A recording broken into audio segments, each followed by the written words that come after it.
আমাদের অন্তর্বর্তীকালীন সরকার প্রতিবেশী দেশগুলোর মধ্যে পারস্পরিক সম্পর্ক সম্প্রীতির বন্ধনে আবদ্ধ রাখতে সার্ক জার্নালিস্ট ফ্রম বাংলাদেশ চ্যাপ্টারের এই আলোচনা সভা সমাধান করবার জন্য সার্ক একটি বড় ভূমিকা পালন করতে পারত যদি সে সার্ক কার্যকর থাকতো।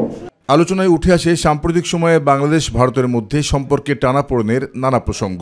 ভারত ওয়ার্ল্ডে নেতৃত্ব দিবে, আমরা চাই সে ওয়ার্ল্ডে নেতৃত্ব দেখ। ওয়ার্ল্ডে রাশিয়া, আমেরিকা, চায়নার সাথে তারা প্রতিদ্বন্দ্বিতা করবে। আমাদের প্রতিবেশী দেশগুলোর সাথে তারা এভাবে সংকট লাগিয়ে রাখলে তাহলে কিভাবে তারা বিশ্বের নেতৃত্ব দিবে? এ সময় সার্কের সহযোগী দেশগুলোর মধ্যে আঞ্চলিক সহযোগিতা ও বাণিজ্য বাড়াতে কার্যকরী ভূমিকা রাখার আহ্বান জানান ব্যবসায়ী নেতা আব্দুল আওয়াল মিন্টু।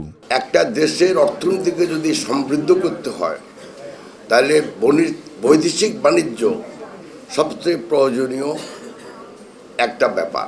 ব্যবসা বাণিজ্য এবং নিজেদের সমৃদ্ধির জন্য আমার দৃঢ় বিশ্বাস দেয় আমাদের এই সার্ককে কার্যকর রাখতে হবে। তবে দুদেশের পারস্পরিক সম্পর্কের উন্নয়নে ভারতের সচিব পর্যায়ে যে বৈঠক হবে সেই আলোচনা ফলপ্রসূ হবে বলে আশাবাদ প্রকাশ করেন অন্তর্বর্তীকালীন সরকারের পররাষ্ট্র উপদেষ্টা।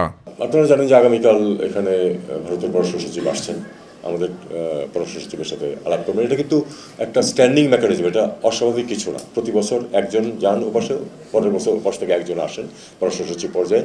এটা ফরেন অফিস কনসালটেশন বলা হয় এটাকে, দীর্ঘদিন যাবৎ চলছে এবং তারই অংশ হিসেবে তিনি আসছেন। আমি আশা করব যে তারা একটা ফলপ্রসূ আলোচনা করবেন। এবং আবার একটা কথা, আমি ভারতের উচ্চ পর্যায়েও যখন দেখা সাক্ষাৎ হয়েছে আমি বলেছি যে কোনো সমস্যার সমাধান করতে হলে প্রথমে স্বীকার করতে হবে যে সমস্যাটা আছে। ব্যবসা বাণিজ্য সম্প্রসারণের ক্ষেত্রে ভারতকে সঙ্গে নিয়ে এবং নিজেদের স্বার্থ রক্ষায় সার্ককে উজ্জীবিত করার পরামর্শও দেন তৌহিদ হোসেন। এই অচলাবস্থা আমরা কাটিয়ে উঠতে পারবো। অচলাবস্থা কাটিয়ে ওঠার জন্য সবচেয়ে গুরুত্বপূর্ণ হচ্ছে পারস্পরিক যোগাযোগ স্থাপন।